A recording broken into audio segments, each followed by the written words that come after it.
July 1941, Riga, Latvia. The German army had crossed into Latvia, their advance eastward part of Hitler's vast war against the Soviet Union.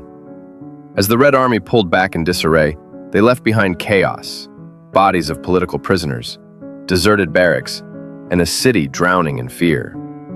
Into that void stepped the German occupiers, and with them came a hunger for control. They knew that to impose their rule and carry out Hitler's racial war, they needed local men willing to collaborate, men who could speak the language, knew the streets, and would do what was asked without hesitation. In a former Latvian police headquarters, an SS officer met with a young lawyer and ex-policeman, Viktor Arājs. Arājs was not an intellectual, nor a visionary, but he was eager, ruthless, and ambitious, the perfect candidate. He promised obedience, he promised results, and with German approval, he was given the task of forming a Latvian auxiliary unit. Within days, recruits flocked to him. Some were driven by nationalist anger against the Soviets. Others were motivated by anti-Semitism, opportunism, or the simple thrill of wearing a uniform and holding a rifle. By the end of the summer, the Arājs Commando numbered in the hundreds, equipped and supported by the Germans. But their mission was not policing. Their true purpose was terror and murder. On the night of July 4th, 1941, Riga witnessed one of its darkest moments. The Great Choral Synagogue, where Jews had gathered in desperate hope of safety, was set ablaze by the Arājs Commando. Locked inside, the people perished in the inferno. Across the city, other synagogues were torched. Jewish men were dragged from their homes, shot in the streets, or executed in courtyards. Survivors recalled the black smoke rising over Riga, the smell of burning wood and flesh, and the deafening silence that followed. This was the beginning of a systematic campaign of extermination. Throughout the summer of 1941, the Arājs Commando became hunters of their fellow citizens.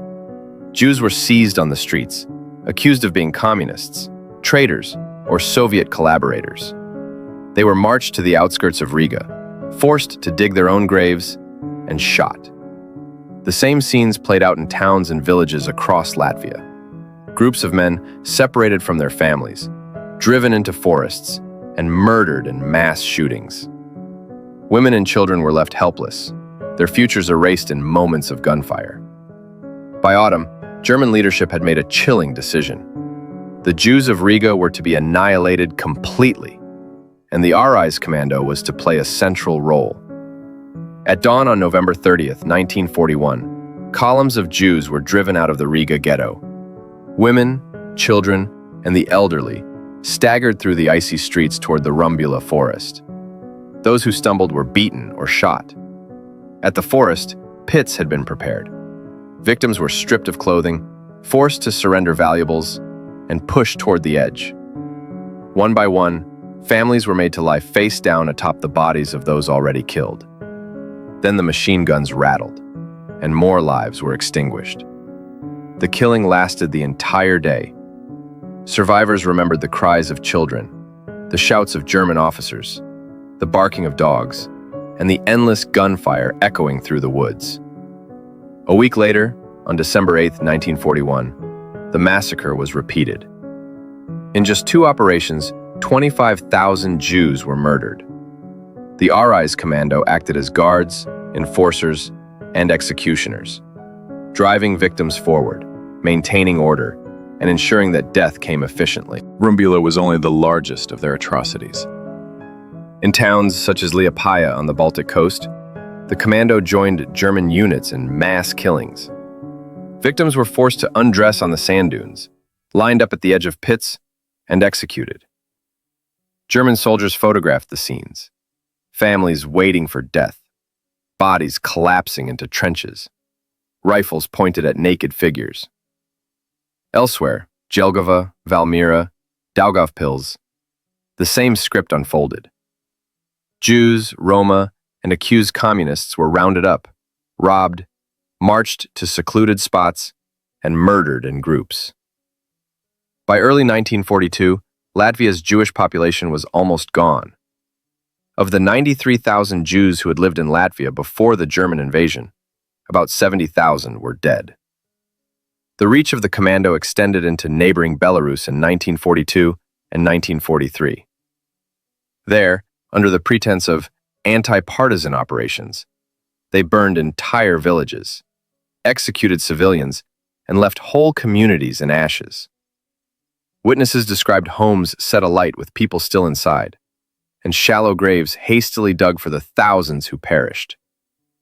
The Germans valued the Arājs Commando for their efficiency in mass shootings. Their experience in Latvia made them indispensable in carrying out rapid and brutal extermination campaigns. Some members became infamous.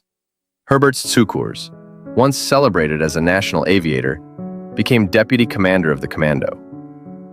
Survivors remembered him driving trucks filled with Jews to execution sites, pistol in hand, often personally participating in the killings. His fall from national hero to war criminal stunned many. Another, Konrad Calais, oversaw deportations and shootings. His name would later resurface in international investigations decades after the war. By 1943 and 1944, the tide of war shifted. The Red Army advanced west, and German control in Latvia began to collapse. The Commando was increasingly used in reprisals against partisans, burning villages, executing suspected supporters, and leaving only ruins in their wake. By late 1944, the unit was disbanded. The remnants were folded into the Latvian Legion of the Waffen-SS. At its peak, the Arājs Commando numbered no more than 1,500 men. Yet, under German direction, they annihilated nearly the entire Jewish community of Latvia and played a role in massacres across Belarus. They torched synagogues in Riga, executed tens of thousands in forests and sand dunes, and erased entire villages. Their actions turned Nazi ideology into bloody, lived reality. When the war ended, only fragments of Latvia's Jewish community remained. The few who survived in hiding, sheltered by brave neighbors, or carried eastward into the Soviet Union. They returned to shattered homes, empty streets, and memories scarred forever. Thank you for watching Nostalgic World History.